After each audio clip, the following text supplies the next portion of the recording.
Welcome to TWS. We have some great stories for you this week. Let's get to it. On this week's edition of In Case You Missed It, the Brit Awards were hosted on February 24th, and being the Americans that we are, only got to see it on YouTube.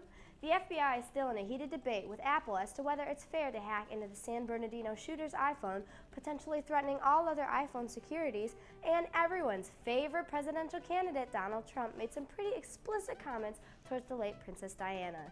Is anything he says really a surprise anymore?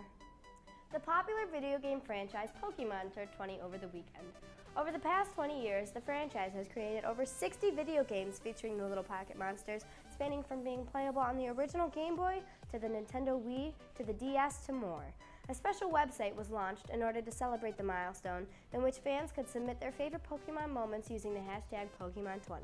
Over on EntertainmentWeekly.com, some brave soul ranked all of the original 151 Pokemon from the worst to the best. Topping out the list at the top 3 were Charmander, Pikachu, and Squirtle, and I just now realized that I'm probably the only one that cares about this. Awesome. I'm not gonna lie, this made me go dig through a box and find my DS and break out my old Pokemon games. Biggest award show of the year aired on Sunday, and it's safe to say it did not disappoint. Chris Rock hosted the event and packed his opening monologue full of jokes towards the whole controversy with the Oscars being too white. Self-depreciating jokes and others like the White People's Choice Awards were made, which was not only smart but hilarious and created lots of laughter with the audience.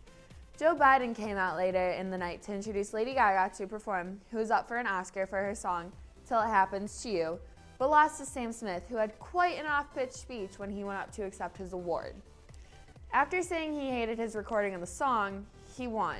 He then was daring enough to say that he was the first openly gay person to win an Oscar. Turns out he wasn't. He corrected himself only to be wrong again in saying that he must have been the second and was quite wrong again.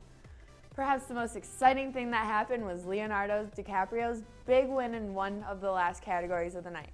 Finally, after all this time, Leo finally got an Oscar. I'm so proud of him. What's the internet going to do now that Leo finally won?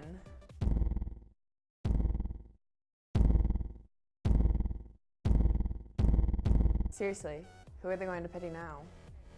That's all we have for you this week. Make sure to follow our Twitters for some behind-the-scenes updates from the show and so you don't miss any new episodes. I'm Taylor Yarnell. And I'm Chloe Hakenin. And this has been The Weekly Show.